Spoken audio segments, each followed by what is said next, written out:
ان النفس لامارۃ بالسوء، یہ نفس ہے جو انسان کو برائیوں کی کا حکم دیتا ہے۔ لیکن جب اللہ تعالیٰ کے فضل و کرم سے، کسی نیک بندے کی صحبت سے، کچھ وعد و نصیحت سے، جب بندہ نفس امارہ کو سمجھ لیتا ہے کہ یہ مجھے تباہی کے راستے پر لے جا رہا ہے، بربادی کے راستے پر لے جا رہا ہے، تو اب اس کے اندر ایک خود وہی نفس جو اس کو برائی کی طرف آمادہ کر رہا تھا، اس کے اندر ایک تبدیلی یہ پیدا ہوتی ہے کہ پہلے تو برائی کرتا تھا اور کان پر جوں بھی نہیں رنگتی تھی۔ حدیث میں آتا ہے کہ جب اللہ بچائے انسان نفس امارہ کا غلام بن جاتا ہے، تو اگر اس کو کبھی خیال آئے بھی کہ یہ گناہ کا کام ہے، اول تو خیال آتا نہیں، اگر آئے بھی تو اس طرح اڑا دیتا ہے اس کو جیسے ناک پر سے مکھی اڑا دی، اس کا دل میں اس کی کوئی وقت ہی نہیں رکھتا اگر گناہ کا خیال آئے بھی کہ یہ کام گناہ ہے جو میں کر رہا ہوں۔ لیکن جب اللہ والوں کی صحبت سے، جب واعظ و نصیحت سے، قرآن و سنت کی تعلیمات سے قریب ہو کر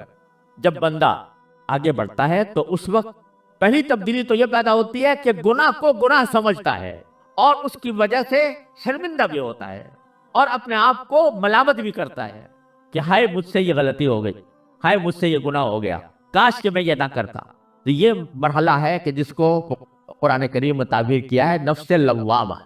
لا اقسم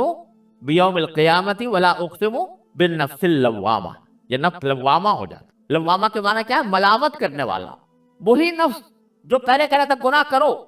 وہ گناہ کرنے کے باوجود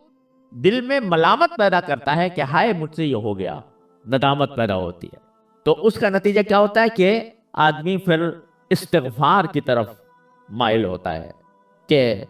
ہائے مجھ سے ہو تو گیا، لیکن اے اللہ مجھ سے غلطی ہو گئی، میں گنہگار ہوں، میں اقراری مجرم بن کر آپ کے سامنے حاضر ہوں، اے اللہ اپنے رحمت سے مجھے معاف کر دے کہ مجھ سے یہ گناہ ہو گیا، آئندہ کے لیے توبہ کرتا ہوں، آئندہ نہیں کروں گا۔ تو نفس لوامہ جو ہے وہ انسان کو نفس امارہ کی گرفت سے رفتہ رفتہ چھڑاتا ہے، رفتہ رفتہ چھڑاتا ہے۔ کس طرح چھڑاتا ہے کہ وہ آدمی جو ہے اس کے دل میں اب ندامتیں پیدا ہو رہی ہیں، پشیمان ہو رہا ہے اور آہیں بھر رہا ہے، اللہ کے سامنے بیٹھتا ہے تو رو رو کر اس سے مانگتا ہے کہ اللہ مجھ سے غلطی ہو گئی مجھے معاف کر دے، یا اللہ مجھ سے غلطی ہو گئی مجھ سے معاف کر دے، استغفار کرتا ہے۔ استغفار کرنے والا سمجھ لو کہ الحمدللہ نفس امارہ کی سلطنت سے نکل آیا، اب وہ اس کے دل میں ملامتیں پیدا ہونی شروع ہو گئی ہیں، اب اس کے دل میں ندامتیں پیدا ہونی شروع ہو گئی ہیں، اور جتنا ندامت کرتا جائے گا اتنا ہی اللہ تبارک و تعالیٰ کے قریب ہوتا جائے گا، جتنا استغفار کرتا جائے گا اتنا ہی اللہ تعالیٰ کے قریب ہوتا جائے گا۔ استغفار اور توبہ ایسی چیز ہے جو بڑے سے بڑے گناہ کو پانی سے دھو دیتی ہے، اس واسطے نفس لوامہ ہے تو یہ بہت غنیمت بات ہے۔ اگر گناہ کو گناہ سمجھ رہا ہے، اس پر نادم ہے، شرمسار ہے، اللہ کے سامنے استغفار کرتا ہے، تو الحمدللہ سمجھو انشاءاللہ قدم بڑھ رہے ہیں، آگے کی طرف بڑھ رہے ہیں، یہ نفس لوامہ ہو چکا ہے۔ اللہ بتائے بری بلا یہ ہے کہ چوری اور سینہ زوری، کہ آدمی گناہ کرے اور اس گناہ کو صحیح سمجھے، کوئی دوسرا اگر ٹوکے بھی تو کہے گی تم دقیانوسی باتیں کر رہے ہو، تم پرانی باتیں کر رہے ہو، اب تو زمانہ بدل گیا، اب کے حالات بدل گئے، اب وہ تم ہمیں 1400 سال پہلے کے زمانے کی طرف لے جانا چاہتے ہو، بحثیں کرتا ہے۔ یہ ہے نفس امارہ۔ لیکن کوئی کہتا بھئی ہاں واقعتاً کوئی کسی نے گناہ کی طرف توجہ دلائی، بھئی واقعتاً ہے تو وہی میں مبتلا ہو گیا اس گناہ کے اندر، لیکن اقرار کرتا ہوں کہ یہ گناہ ہے، ندامت کا اظہار کرتا ہوں کہ یہ گناہ ہے، اللہ سے مانگتا ہوں کہ اللہ مجھے میری مغفرت فرما دے۔ تو اب یہ نفس لوامہ بن گیا۔ نفس لوامہ جو ہے پہلے تو ملامت پیدا کرتا ہے، گناہ تو ہوا مگر ساتھ ہی دل میں ملامت بھی ہوئی، پہلے تو ملامت پیدا کرتا ہے۔ یہ ملامت انسان کو مجاہدے پر آمادہ کرتی ہے بعد میں۔ نفس لوامہ صحیح معنی میں وہ ہے کہ جو انسان کو پھر آمادہ کرتی ہے اس بات پر کہ آئندہ نہ کروں، اور وہ اس کے لیے مشقت مجاہدہ کرتا ہے، مشقت۔ دل تو چاہ رہا ہے لیکن آدمی اپنے آپ سے کہتا ہے کہ دیکھو کتنی مرتبہ مجھ سے یہ غلطی ہوئی ہے اور میرے دل نے مجھے ملامت بھی کی ہے، میں نادم بھی ہوا ہوں، میں نے استغفار بھی کیا ہے، لیکن پھر بھی میں جا رہا ہوں، آخر کوئی حد تو ہوگی اس کی، آخر کوئی انتہا تو ہوگی۔ اس وقت وہ آدمی ڈٹتا ہے اور یہ مجاہدہ کرتا ہے کہ نفس میرا کچھ بھی کہے، مجھے کسی لذت پر بھی آمادہ کرے، لیکن میں اب اپنے اللہ کے سامنے جواب دہ ہوں، میں مشقت اٹھا کر اس نفس امارہ کو شکست دوں گا اور مجاہدہ کر کے محنت کر کے میں آگے بڑھوں گا۔ تو جب یہ مرحلہ آ جاتا ہے تو جاہدو فی سبیلہ، اللہ کے راستے میں جہاد شروع ہو گیا، اللہ کے راستے میں مجاہدہ شروع ہو گیا، اور انسان جو ہے وہ اس پر ڈٹ گیا، کچھ ہو جائے مگر اللہ کے ساتھ اللہ کی نافرمانی نہیں کروں گا، یہ دل میں اس کے داعیہ پیدا ہوتا ہے۔ تو نفس لوامہ اس کو لے جاتا ہے گناہوں سے بچنے کی طرف، مجاہدے کی طرف، کہ مجاہدہ کروں گا۔ جب یہ مجاہدہ چلتا رہتا ہے تو شروع میں ایسا ہوتا ہے کہ انسان کی اپنے نفس اور شیطان سے کشتی ہوتی ہے، مقابلہ ہوتا ہے، اور مقابلے اور کشتی میں کبھی اس نے ڈھا دیا، کبھی اس نے ڈھا دیا، کبھی یہ غالب آ گیا اور نفس امارہ کو شکست دے دی، نفس لوامہ بن گیا نا، تو اب کبھی نفس امارہ کو شکست دے دی،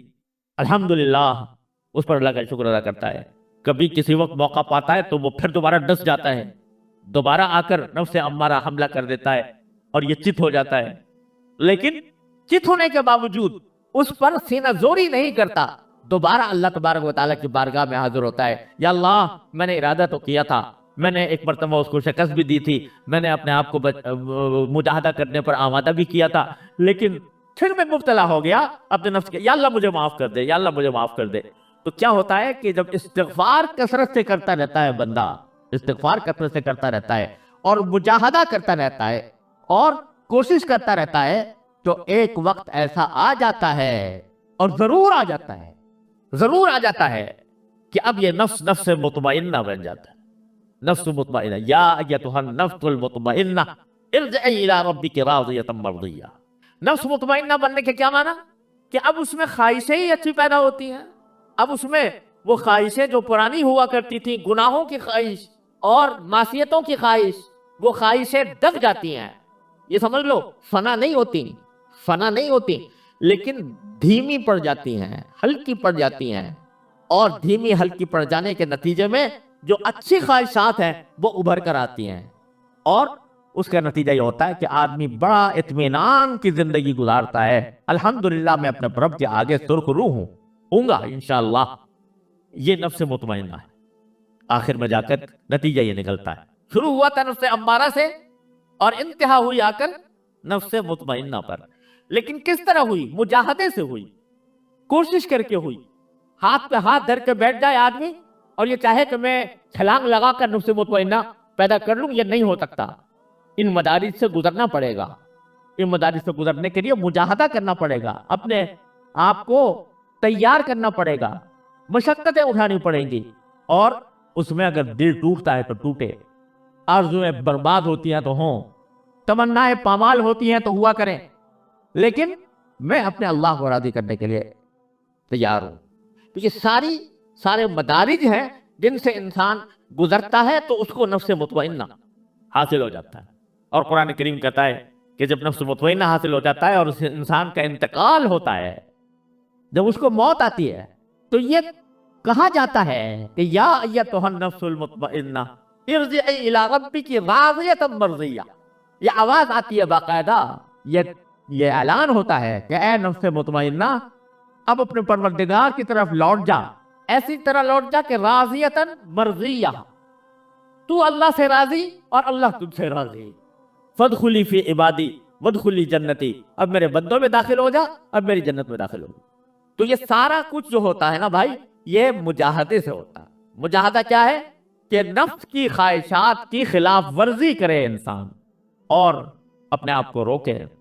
گناہ سے روکے۔ جب گناہ سے تقاضا پیدا ہو تو اس سے چاہے کتنا ہی دل مچل رہا ہو، لیکن آدمی زبردستی کر کے اس سے اپنے آپ کو روکے، اور اگر کبھی پھسل جائے تو فوراً اللہ تبارک و تعالیٰ کی بارگاہ میں حاضر ہو کر استغفار کرے، توبہ کرے، غلطی پر اصرار نہ کرے۔ کتنا پیار سے اللہ تعالیٰ فرماتے ہیں والذین اذا فعلوا فاحشۃ او ظلموا انفسهم ذکروا اللہ فاستغفروا لذنوبهم ومن یغفر الذنوب الا اللہ ولم یصروا علی ما فعلوا وهم یعلمون۔ کیا پیار سے فرما رہے اللہ تعالیٰ کہ جن سے کوئی بے حیائی کا کام ہو گیا، یا انہوں نے اپنی جانوں پر ظلم کر لیا، جانوں پر ظلم کرنے کے معنی کوئی گناہ کا ارتکاب کر لیا، تو کیا ہوگا؟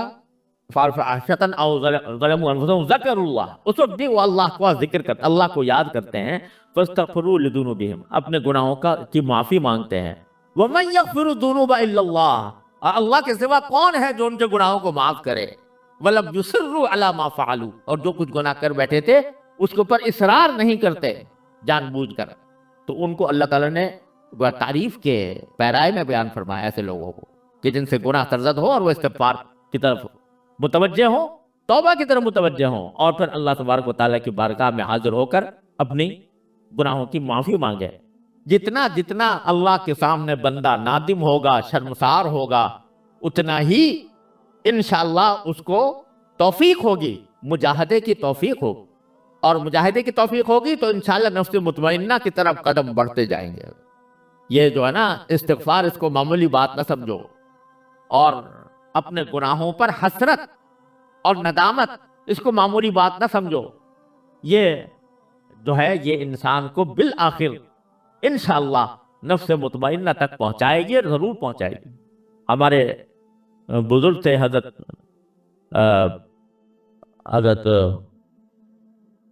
بابا نجم احسن صاحب رحمۃ اللہ علیہ، جو ہمارے ایک کلیم صاحب ہیں، ان کے گھر میں رہتے تھے، اور انہوں نے انہی کی آغوش میں پرورش پائی، تو اللہ تبارک و تعالیٰ نے ان کو حضرت حکیم الامت قدس اللہ تعالیٰ سرہ کی صحبت عطا فرمائی تھی، اور ان کے خلیفہ بھی تھے۔ بظاہر تو جدید تعلیم یافتہ تھے، کوئی باقاعدہ درس نظامی پڑھے ہوئے نہیں تھے، لیکن اللہ تعالیٰ نے حضرت حکیم الامت کی صحبت نصیب فرمائی، تو اللہ تعالیٰ نے ان کو خلافت بھی عطا فرمائی۔ شاعر بھی بہت اچھے تھے، ان کا ایک شعر مجھے بہت ہی یاد آتا ہے اور بڑا اچھا لگتا ہے۔ وہ فرماتے ہیں کہ دولتیں مل گئی ہے آہوں کی، دولتیں مل گئی ہے آہوں کی، ایسی تیسی میرے گناہوں کی، یعنی جب یہ آہوں کی دولت مل جائے کہ آدمی اللہ کے سامنے آہیں بھرے، یا اللہ میں مبتلا ہو گیا ہوں، آہیں بھرے، تو اس آہیں بھرنے کے نتیجے میں کیا ہوتا ہے کہ وہ گناہوں کی جو ظلمت ہے اس کو اللہ تعالیٰ رفتہ رفتہ کر کے دور کر دیں گے۔ تو دولتیں مل گئی ہے آہوں کی، ایسی تیسی میرے گناہوں کی، یعنی اب گناہ جو ہے میرا کچھ بگاڑ نہیں سکتا، کیونکہ مجھے استغفار کی دولت مل گئی، توبہ کی دولت مل گئی اللہ تبارک و تعالیٰ کی بارگاہ میں۔ تو اس کو معمولی نہ سمجھو، جب کبھی کوئی غلطی ہو جائے تو اس غلطی کو صحیح کرنے کے لیے کوئی تعویلیں نہ کرو، یہ نہ کہو کہ بھئی ہم تو ایسے ہی ماحول میں پیدا ہوئے ہیں، یہاں پر چاروں طرف گناہوں کی ظلمت پھیلی ہوئی ہے، تو کیا کریں، ہم تو دنیا جس طرف جا رہی ہے، ساری دنیا اسی طرف جا رہی ہے، تو میں بھی جا رہا ہوں، تو کیا ہے، ارے بھائی ساری دنیا جہنم کی طرف جا رہی ہے تو تم بھی وہ جہنم کی طرف چل پڑو۔ یہ جو باتیں ہیں، اس کے بجائے دل میں ندامت پیدا کر کے اللہ تعالیٰ کی بارگاہ میں استغفار کرتے رہو۔ لیکن یہ سب کیسے ہوگا؟ یہ ہوگا مجاہدے سے،